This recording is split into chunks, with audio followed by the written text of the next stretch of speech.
Praise the Lord, hallelujah. आप सभी को जय मसीह की मेरे प्रिय भाई और बहनों। आज मैं आप लोगों के बीच में बाइबल की पुस्तक से कुछ वचन लेकर आई हूँ, जो कि है प्रार्थना के विषय में, कि हमें हर समय प्रार्थना करना चाहिए। मेरे प्रिय भाई और बहनों, जो कि हमारा मेन उद्देश्य है, जागते रहो। मेरे प्रिय भाई और बहनों, जैसे कि कोई भी नहीं जानता कि हमारा प्रभु का आगमन कब हो जाएगा, इसीलिए मेरे प्रिय भाई और बहनों, हमें हमेशा प्रार्थना में बने रहना है, निरंतर प्रार्थना हमें करना है। मेरे प्रिय भाई और बहनों, जैसे कि इसमें लिखा है वचन में, लूका 21 अध्याय के 36 पद में हम लोग देखेंगे, लिखा है, इसलिए जागते रहो और हर समय प्रार्थना करते रहो कि तुम इन सब आने वाले की घटनाओं से बचने और मनुष्य के पुत्र के सामने खड़े होने के योग्य बने। आमीन। यहाँ पर लिखा है मेरे प्रिय भाई और बहनों कि इसलिए जागते रहो और हर समय प्रार्थना करते रहो। मेरे प्रिय भाई और बहनों, हमें ये नहीं कि सिर्फ और सिर्फ हम एक हफ्ते में प्रार्थना करें, चर्च बस जाएं तभी प्रार्थना करें। नहीं मेरे प्रिय भाई और बहनों, हमें हर समय प्रेयर करना है परमेश्वर से। चाहे हम कोई भी कार्य करते रहें या हम किसी भी जगहों पर रहें, मेरे प्रिय भाई और बहनों, हमें हमेशा प्रार्थना करना है। मेरे प्रिय भाई और बहनों, ऐसा होता है ना कि हमारे पास कभी ऐसा वक्त आ जाता है कि हम किसी के सामने प्रार्थना नहीं कर सकते। तो मेरे प्रिय भाई बहनों, हम किसी के सामने नहीं कर सकते मेरे प्रियो, तो हम अपने मन में तो कर सकते हैं ना, धन्यवाद प्रभु का कर सकते हैं, हम प्रभु के आत्मिक गीतों को गा सकते हैं, और हम काम करते करते प्रभु का धन्यवाद करें, चलते चलते प्रभु का धन्यवाद करें, और जब हमें समय मिले तो हम प्रभु के सन्मुख जाएं और अपने घुटनों को टेक कर प्रभु से प्रार्थना करें। तो मेरे प्रिय भाई और बहनों, हम ऐसा करेंगे तो वो जो प्रभु का आगमन वाला दिन है मेरे प्रियो, जब हम ऐसा करेंगे अपने जीवन में, तब हम उस आगमन के दिन में प्रभु के सामने खड़े होने के योग्य हम हो सकेंगे। और यदि हम प्रार्थना नहीं करेंगे मेरे प्रियो, तो परमेश्वर का पुत्र कब आ जाएगा इस पृथ्वी पर हम नहीं जान पाएंगे।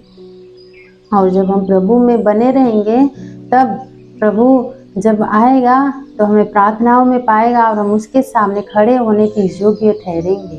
मेरे प्रिय भाई और बहनों, और यहाँ पर लिखा है कि इन सब आने वाली घटनाओं से बचने और मनुष्य के पुत्र के सामने खड़े होने के योग्य बनो।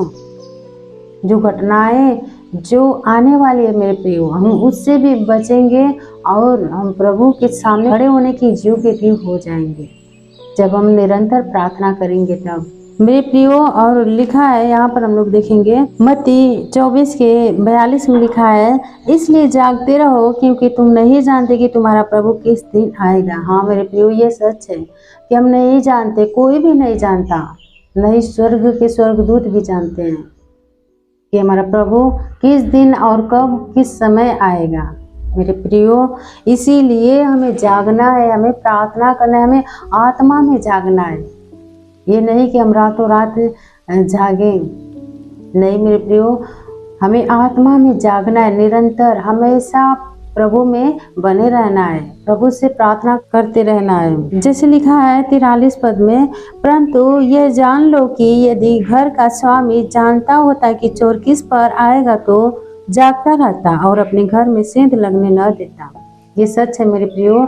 यदि कोई भी जानता, कोई मनुष्य जानता है कि उसके घर में चोरी होने वाली है, तो पहले से वो तैयार रहता और चोरी नहीं होने देता और उसका सारा सामान बच जाता। इसी प्रकार हम भी नहीं जानते कि हमारा प्रभु किस समय और कब आएगा, इसीलिए हमें पहले से तैयार रहना है। और 44 पद में लिखा है, इसलिए तुम भी तैयार रहो क्योंकि जिस घड़ी के विषय में तुम सोचते भी नहीं हो, उसी घड़ी मनुष्य का पुत्र आ जाएगा। हाँ मेरे प्रिय भाई और बहनों, हम जिस घड़ी नहीं सोचते कि हमारा प्रभु इस दिन नहीं आएगा और उस दिन नहीं आएगा, तो प्रभु हम जिस दिन को नहीं सोचते उसी दिन परमेश्वर का आगमन हो जाएगा, परमेश्वर के पुत्र का।